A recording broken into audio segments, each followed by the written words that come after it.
My beautiful country, Ireland, is a nation with its history tattooed onto the landscape.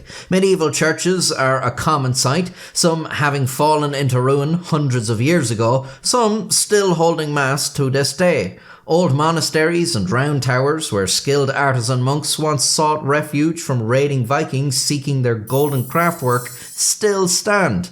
Castles and fortifications are another everyday observation, many built and garrisoned by English forces to keep rebellious populations in check. Some, even older, are from times when Irish kings still ruled the lands. They don't just stand in grand estates or dot the countryside. Many still retain a prominent position in the towns they were built in, overlooking river crossings or guarding the town's entrance. Some sit in residential suburbs where their strategic relevance has been lost to time.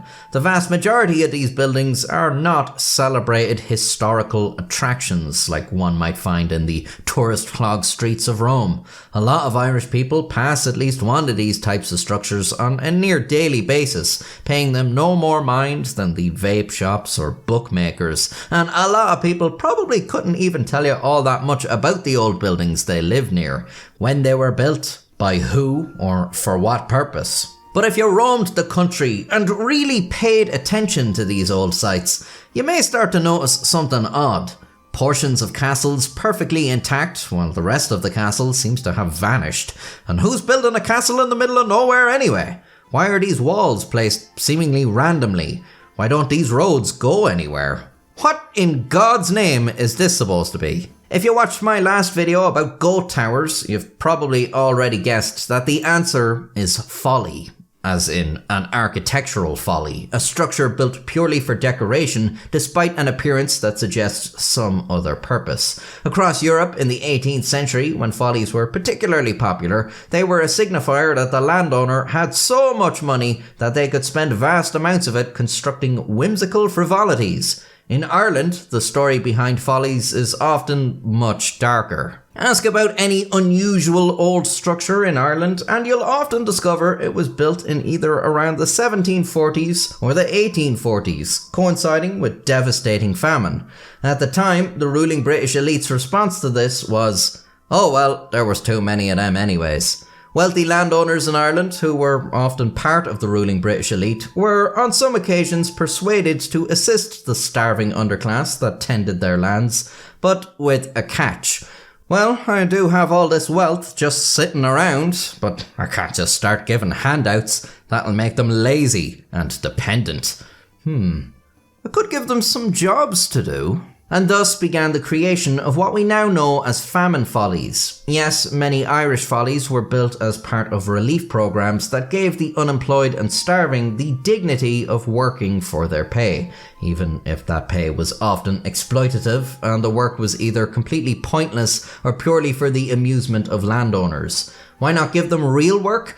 Well, that did also happen, but for the sake of charity, sometimes jobs were just made up for the poor, rather than giving them a job that an employed person would have done, who'd then be losing out on work. That's why you'll see roads between two random points of no significance, walls built with no real purpose other than as a byproduct of clearing stones from the land, and magnificent structures intended primarily to impress. This is the Jealous Wall in Westmeath. It might look like the ruins of a very old monastery, but it was actually just built to resemble ruins around 1760.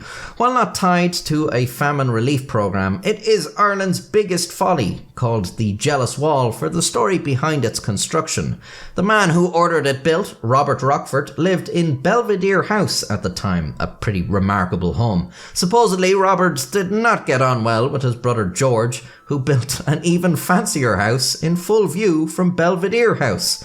This prompted Robert to build the awe-inspiring folly to block the view of his brother's house. Connolly's Folly in Kildare is a famine folly, built in 1740 after a particularly severe winter. The massive structure is meant to mark the rear entrance to Castletown House, which is 2.5 miles away from it.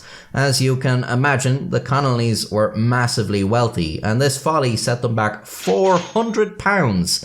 My speakers cost more than that, but we are talking over 200 years past.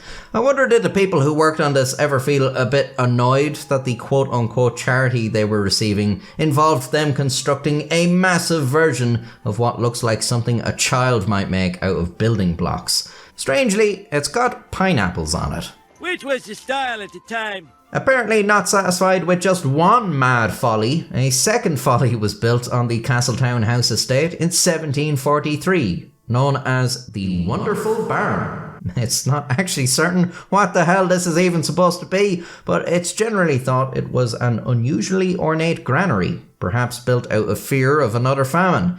This design seemingly inspired a knockoff version around the same time on the south side of Dublin, known as the Bottle Tower. Another famine folly sits atop Killiney Hill in Dublin Bay.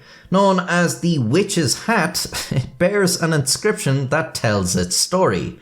Last year, being hard with the poor, walks about these hills, and this were erected by John Mappus, June 1742. The Ballysagart Lodges in Waterford are accompanied by the Ballysagart Towers as entrances to a large estate.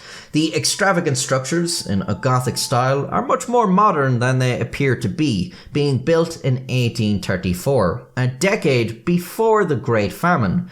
So, did landlord Arthur Keeley Usher have any more follies built when the famine did hit to provide aid for his tenants?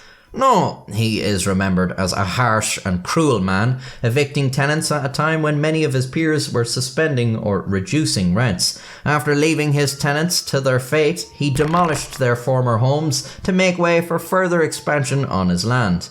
However, he himself was not safe from the economic reality of the famine, and he ran out of money before he could ever build a house to match the grandiose entrances to his estate. Ballyfin Tower in the mountains of Laois looks like the ruins of a medieval tower, but you guessed it, it's just a folly. Another famine relief project, it was built in the aftermath of the 1840s Great Famine for no real purpose other than decoration. And there's a nice view at the top as well. Sculpig Tower bizarrely sits on a tiny island in the middle of a lake in the Outer Hebrides, which is technically Scotland, but the Scottish Highlands suffered a famine at the same time as Ireland's Great Famine, and this useless tower was built to provide employment in much the same way as was happening in Ireland.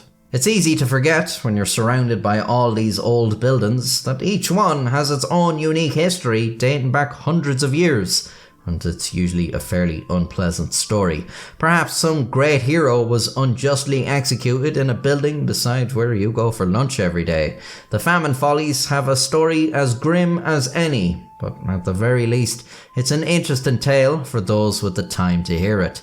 If you'd like to hear more interesting tales, you can check out some of my other videos. If you'd like to see more from me in the future, subscribe, and why not consider joining the channel membership to support me monetarily.